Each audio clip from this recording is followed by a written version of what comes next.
আসসালামু আলাইকুম। শুরুতেই জানিয়ে দেব হাতে থাকা গুরুত্বপূর্ণ সংবাদ শিরোনাম।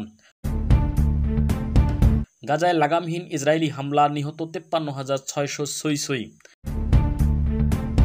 2023 সালের অক্টোবর থেকে ফিলিস্তিনের অবরুদ্ধ গাজা ভূখণ্ডে ইসরায়েলের চালানো ভয়াবহ সামরিক অভিযানে এখন পর্যন্ত কমপক্ষে 53,573 জন ফিলিস্তিনি নিহত হয়েছেন। মঙ্গলবার গাজার স্বাস্থ্য মন্ত্রণালয় এমন তথ্য সামনে এনেছে বলে এক প্রতিবেদনে জানিয়েছেন বার্তা সংস্থা আনাদুলু। নেতানিয়াহুর উপর ক্ষুব্ধ ট্রাম্প, চান দ্রুত গাজা যুদ্ধের অবসান। ফিলিস্তিনের অবরুদ্ধ গাজা উপত্যকায় যুদ্ধ এখনও চালিয়ে নেওয়ার দখলদার ইসরায়েলের প্রধানমন্ত্রী বেঞ্জামিন নেতানিয়াহুর উপর ক্ষুব্ধ হয়েছেন ডোনাল্ড ট্রাম্প।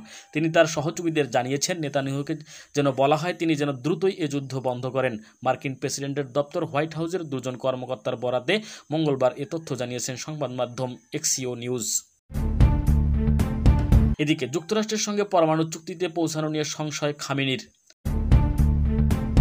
ওয়াশিংটনের সঙ্গে তেহরানের পরমাণু বিষয়ক আলোচনা শেষ পর্যন্ত চুক্তি গড়ায় কিনা তা নিয়ে সংশয় প্রকাশ করেছেন ইরানের সর্বোচ্চ নেতা আয়াতুল্লাহ আলী খামেনি। মঙ্গলবার তেহরানে এক অনুষ্ঠানে এ বিষয়ে তিনি কথা বলেন। আরও জানিয়ে দেব, টুকরো টুকরো হওয়ার সংখ্যায় সিরিয়া, গৃহযুদ্ধ আসন্ন, সতর্কতা যুক্তরাষ্ট্রের। সিরিয়ার আগামী কয়েক সপ্তাহের মধ্যে গৃহযুদ্ধ শুরু হতে পারে এবং দেশটি টুকরো টুকরো হয়ে যেতে পারে। মঙ্গলবার এমন সতর্কতাই দিয়েছেন যুক্তরাষ্ট্রের পররাষ্ট্রমন্ত্রী মার্কো রুবিও। সিরিয়ার নতুন প্রেসিডেন্ট আহমেদ আল সারাবার সঙ্গে কয়েকদিন আগে বৈঠকের পর এ তথ্য জানিয়েছেন তিনি। সার্বভৌমত্ব রক্ষায় পাকিস্তানকে সমর্থন দেওয়ার কথা জানালো চীন। জাতীয় সার্বভৌমত্ব, আঞ্চলিক অখণ্ডতা রক্ষায় চীন পাকিস্তানকে সমর্থন করে বলে জানিয়েছে এশিয়া পরাশক্তির এই দেশটি। রাজধানীর বেইজিংয়ে পাকিস্তানের পররাষ্ট্রমন্ত্রী ইসা হকদারের সাথে বৈঠকে একথা জানান চীনের পররাষ্ট্রমন্ত্রী ওয়াই। মঙ্গলবার পৃথক প্রতিবেদনে তথ্য জানিয়েছে বার্তা সংস্থা এএফপি এবং সংবাদ মাধ্যম দ্য ডন। সর্বশেষ জানিয়ে দেব, ইরানের পারমাণবিক স্থাপনায় হামলার প্রস্তুতি নিচ্ছে ইসরায়েল, বলছে মার্কিন গোয়েন্দা তথ্য।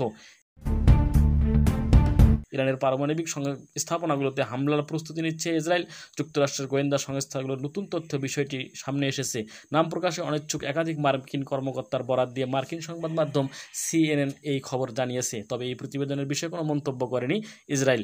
এক প্রতিবেদনে এই তথ্য জানিয়েছে বার্তা সংস্থা রয়টার্স। এতক্ষণ শুনছিলেন সংবাদ শিরোনাম, এবারে জানিয়ে দেব বিস্তারিত। তার আগে অনুরোধ থাকবে, কে কোথা থেকে ভিডিওটি দেখছেন অবশ্যই কমেন্ট করে জানিয়ে দেবেন। চলুন জেনে নেওয়া যাক বিস্তারিত। গাজায় লাগামহীন ইসরায়েলি হামলা, নিহত 53,600 সই সই। 2023 সালের অক্টোবর থেকে ফিলিস্তিনের অবরুদ্ধ গাজা ভূখণ্ডে ইসরায়েলের চালানো ভয়াবহ সামরিক অভিযানে এখন পর্যন্ত কমপক্ষে 53,573 জন ফিলিস্তিনি নিহত হয়েছেন। এক তথ্য গাজার স্বাস্থ্য মন্ত্রণালয় এমন তথ্য সামনে এনেছে বলে এক প্রতিবেদনে জানিয়েছে বার্তা সংস্থা আনাদুলু। মন্ত্রণালয় এক বিবৃতিতে জানায়, গত 24 ঘন্টায় গাজায় 87টি লাশ উদ্ধার করে হাসপাতালে নেওয়া হয়েছে। একই সময় আহত হয়েছেন 290 জন, ফলে মোট আহতের সংখ্যা বেড়ে দাঁড়িয়েছে 1,21,688 জনে। বিবৃতিতে আরও জানানো হয়, বহু লাশ এখনও ধ্বংসস্তূপ ও রাস্তার পাশে পড়ে আছে, কিন্তু টানা হামলা ও রাস্তা বন্ধ থাকার কারণে উদ্ধারকারী দলগুলো সেখানে পৌঁছাতে পারছে না। গত 18 মার্চ যুদ্ধবিরতি ও বন্দি বিনিময় সমঝোতা ভেঙে দিয়ে ইসরায়েল ফের পূর্ণমাত্রার হামলা শুরু করে গাজায়। এরপর থেকে শুরু এই সময়ে 3,427 জন ফিলিস্তিনি নিহত হয়েছেন এবং আহত হয়েছেন আরও 9 জন। এর আগে চলতি বছরের জানুয়ারিতে গাজায় একটি স্বল্পমেয়াদী যুদ্ধবিরতি কার্যকর হয়েছিল, যার মাধ্যমে দুই পক্ষের মধ্যে বন্দি বিনিময় হয়, কিন্তু ওই সমঝোতা খুব বেশি দিন স্থায়ী হয়নি। গত বছর নভেম্বরের আন্তর্জাতিক অপরাধ ট্রাইব্যুনালের গাজায় যুদ্ধাপরাধ, মানবতা বিরোধী অপরাধের অভিযোগে ইসরায়েলের প্রধানমন্ত্রী বেঞ্জামিন নেতানিয়াহু এবং সাবেক প্রতিরক্ষা মন্ত্রী ইয়াব গালান্তের বিরুদ্ধে গ্রেপ্তারি পরোয়ানা জারি করে। এছাড়াও ইসরায়েলের বিরুদ্ধে গাজায় গণহত্যা চালানোর অভিযোগ আন্তর্জাতিক আদালতে একটি গণহত্যা মামলা এখনও চলমান রয়েছে। এই মামলার মূল আবেদনকারী দেশ হচ্ছে দক্ষিণ আফ্রিকা।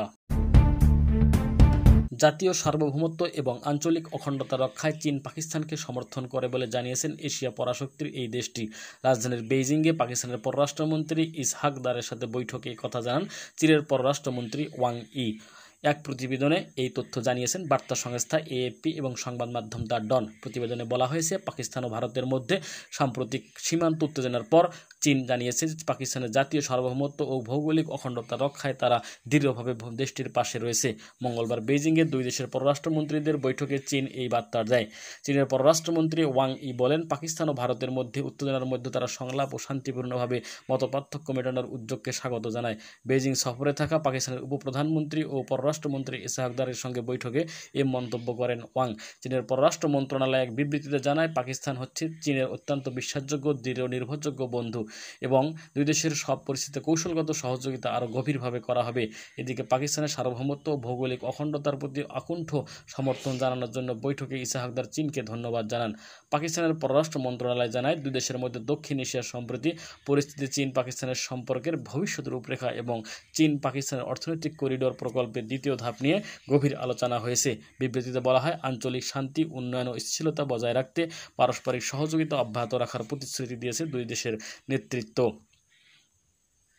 এর আগে ইসহাকদার চীনা কমিউনিস্ট পার্টির আন্তর্জাতিক বিভাগের মন্ত্রী লিউ জিয়ানচংয়ের সঙ্গে সাক্ষাৎ করেন। বৈঠকে পাকিস্তানের রাজনৈতিক দলগুলোর সঙ্গে সিপিসির সম্পর্ক আরও দৃঢ় করার বিষয়ে একমত হন দুই নেতা। লিউ বলেন, চীন সবসময় পাকিস্তানকে সব পরিস্থিতিতে কৌশলগত সহযোগী ও অত্যন্ত বিশ্বাসযোগ্য, দৃঢ় ও নির্ভরযোগ্য বন্ধু হিসেবে দেখে থাকে। তাই চীন পাকিস্তানের সম্পর্কের সময় অগ্রাধিকার পাবে।